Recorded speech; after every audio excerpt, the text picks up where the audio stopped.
नागपुरात गोंड गोवारी जमातीच्या तरुणांचं उपोषण सुरूच आहे। आमरण उपोषणाचा आजचा 12वा दिवस आहे। आपण या ठिकाणी बघू शकतो गोंड गोवारी जमातीतील जमातीला एसटीचं प्रमाणपत्र मिळावं, एसटीचे लाभ मिळावे यासाठी 26 जानेवारीपासून हे आमरण उपोषण सुरू झालं।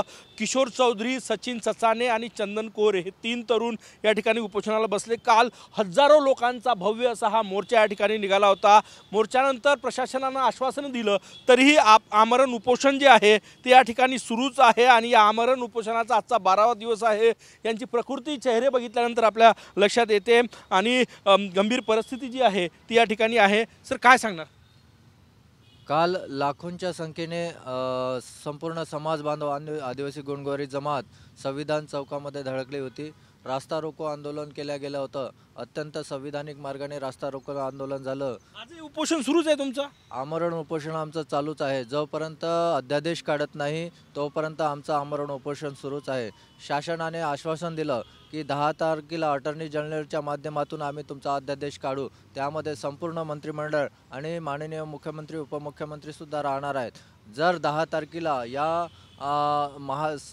सरकारने अध्यादेश जर नाही काढला तर आम्ही 10 लाखांच्या वर संविधानिक चौकामध्ये लोक धडकतील आणि सोबतच संपूर्ण विदर्भभर रास्ता रोको आंदोलन चालेल। आमचं तब्येत कशी आहे? 12वा दिवस आहे उपोषणाचा। तब्येत आमची नाजूक आहे। आमचे दोनही व्यक्ती अजूनही म्हणजे त्यांना त्रास होत आहे, पण जेव्हा टीम येईल, चेकअप होईल त्यावेळेस आम्ही तुम्हाला सांगू शकतो। जी काय सांगणार, काय आश्वासन दिलं काल प्रशासनानं?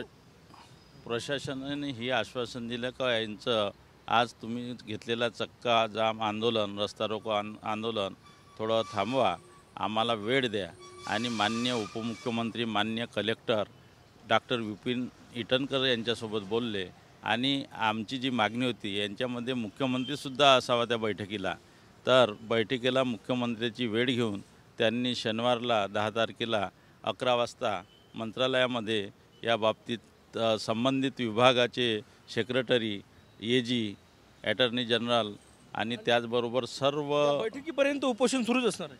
हो, बैठकीमध्ये जो निर्णय होईल तो निर्णय म्हणजे आम्हाला 24 एप्रिल 1985च्या GR मधील गोंडगोवारीच्या मधली जे चुकीची माहिती त्यावेळेच्या GR आहे ती दुरुस्त झाल्याशिवाय आणि त्याचा अध्यादेश मिळाल्याशिवाय आम्ही आंदोलन मागं घेणार नाही।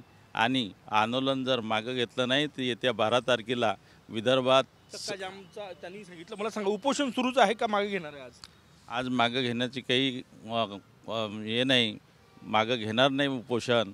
आणि 12 तारखेला लोक येतील। 10 तारखेला जर त्याच्यावर काही पॉझिटिव्ह उपाय निघाला, निर्णय आमच्या हाती भेटला तर मग त्याच्यावरती आमच्या बाजूनं असलं तर आम्ही नक्की विचार करू। सरकारनं चर्चेसाठी बोलावलेलं आहे आणि त्यात सकारात्मक तोडगा निघालेला नाही तर संपूर्ण विदर्भावर मोठं आंदोलन करू असं म्हणतायत आंदोलनकर्ते। कॅमेरामॅन सचिन सयांचं, गजानन माटे, TV9 मराठी, नागपूर।